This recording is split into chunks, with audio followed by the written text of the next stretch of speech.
a world where family pride, tradition, and power are everything, one young woman chose to walk a different path, a path that led to her rejection, denial, and isolation. But it also led to transformation, peace, and eternal hope. This is the true and inspiring story of Sister Mariam, the deeper life sister who got denied by her parents for accepting Christ. Stay with us as we uncover how this woman, born into royalty and worshipped as a little god, came face to face with the power of the gospel and never looked back. A princess in her palace. Sister Mariam was not just anyone. She was the first daughter of a prominent traditional ruler in a respected Nigerian community. Her family came from a deep lineage of ancestral kingship steeped in tradition, wealth, and spiritual authority. In the village, she was treated like royalty because she was royalty. Children bowed when she passed. Elders rose to greet her. Some villagers, bound by superstition and tradition, even called her a child of the gods. She had maids at her command, drivers on standby, and the best education that wealth could afford. But beneath the glamour, a dangerous pride grew. Mariam began to see herself as superior, looking down on the poor, mocking those who served her, and laughing at anything she saw as beneath her status.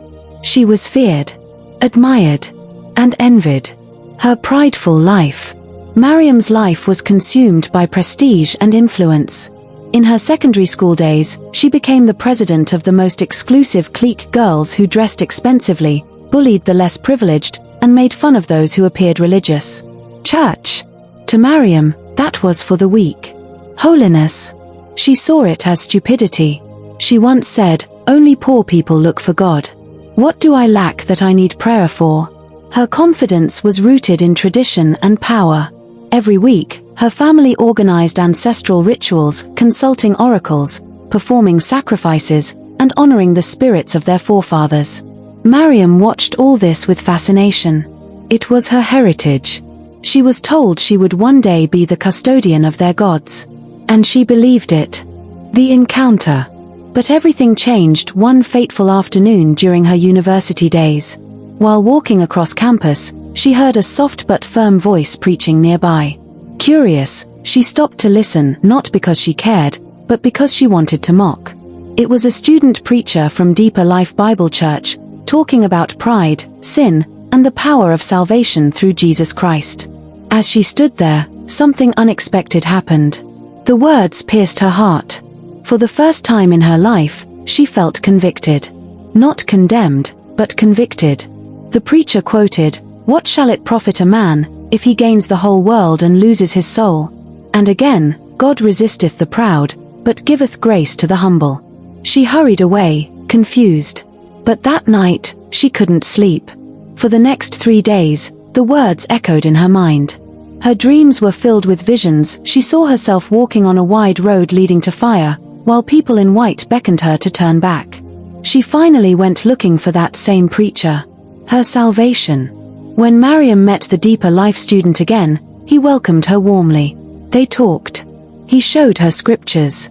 He didn't judge her background, he simply shared the truth. With tears in her eyes, Mariam knelt down in that humble fellowship room and prayed for mercy. She confessed her sins, her pride, her arrogance, her rejection of God. And that day, Mariam encountered Jesus. She felt an overwhelming peace flood her soul, something she had never felt in the palace, nor in the rituals of her ancestors. She later said, "In that moment, I knew I had met the real God, not the ones we poured libation to at home." From that day, her life changed. She stopped wearing her royal beads. She rejected the rituals. She began attending Deeper Life Campus Fellowship, quietly at first, then boldly. They tried to convince her, threaten her, beg her. When she wouldn't bow, they disowned her. She was thrown out of the house, her school fees cut off, and her royal privileges revoked. In the village, her story spread like wildfire. "The princess has gone mad. She's now following Jesus." She wept. Not because she missed the riches, but because she longed for her family to also see the truth. A new life begins, 8:21 to 9:30. Mariam moved in with a Deeper Life sister on campus. She began doing petty jobs to survive, washing clothes, helping in a small restaurant, but she was full of joy. She joined the youth choir. Her voice, once used to mock others, now sang praises to God. She began attending retreats, studying the Bible with passion, and preaching to others in the hostel and lecture halls. People who knew her before could hardly believe it. The arrogant princess had become a humble, holy sister. One lecturer who knew her background asked her, "What happened to you?" She smiled and replied, "Christ happened to me." Closing, 9:31 to 10 o'clock. Today, Sister Mariam is a committed worker in deeper life. Her story is one of courage, conviction, and total surrender. Though she was denied by her earthly family, she gained a place in the heavenly one. She gave up the crown of her village to wear the crown of righteousness. For whosoever will save his life shall lose it, and whosoever shall lose his life for my sake shall find it. Matthew 16 verse 25. Let Sister Mariam's story remind us that the greatest honor in life is to follow Jesus no matter the cost. Parental rejection. When Sister Mariam returned home and shared her new life in Christ, the entire family compound went into chaos. Her father, a highly revered chief and custodian of ancestral traditions, was furious. "What did you say?" he thundered. "You've joined those people who kneel in the streets with Bibles? You, a princess?" Her mother, too, was heartbroken and bitter. They tried to convince her it was just a phase. They reminded her of her royal lineage, of the gods they served, and of the future she was throwing away. But Mariam stood her ground. "I have found the truth. Jesus is the way, the truth, and the life. I cannot pretend anymore." That statement broke their hearts and hardened their resolve. Her father gave her one final chance. Renounce this faith, or walk out of this house with nothing. Mariam chose to walk out with nothing, except Christ. The cost of discipleship. The next few weeks were brutal. Her family cut her off completely. Her school fees, gone. Her allowance, stopped. Her clothes, bags, even her phone all seized. The once celebrated daughter of the house was now labeled a disgrace. She returned to Ahmadu Bello University with no money, no support, no idea how to continue. She cried. She fasted. She prayed. But even in her pain, she told God, "I have decided to follow you. No turning back." God's family steps in. When the Deeper Life Campus Fellowship got wind of her situation, the brethren gathered. One by one, students who didn't have much themselves contributed what they had. They paid her school fees. They bought her textbooks. They provided food, toiletries, and even clothes. One sister gave up her room to house her. Another brother paid her final year project fees anonymously. Mariam didn't just survive, she began to thrive spiritually. She joined the evangelism team, taught Bible study, and even led early morning prayers. She became a voice of encouragement to other persecuted students. Divine lifting and graduation. Despite the emotional wounds and financial struggles, Mariam never repeated a class. In fact, she excelled, graduating among the top 5 in her department.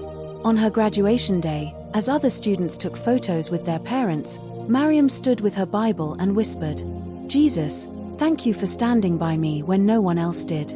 There were no drums or royal fanfare for her, but heaven rejoiced. She was now Dr. Mariam, a certified medical doctor, full of faith and purpose. Marriage and new beginnings.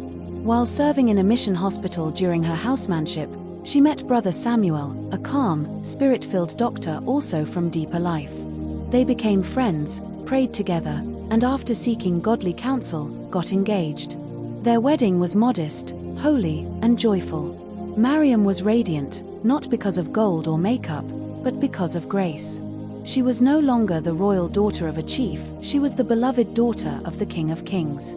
Today, she is happily married, serving God alongside her husband, helping the sick, mentoring younger sisters, and sharing her testimony to win souls. Moral lessons. Sister Mariam's story is filled with powerful life lessons for every believer. 1.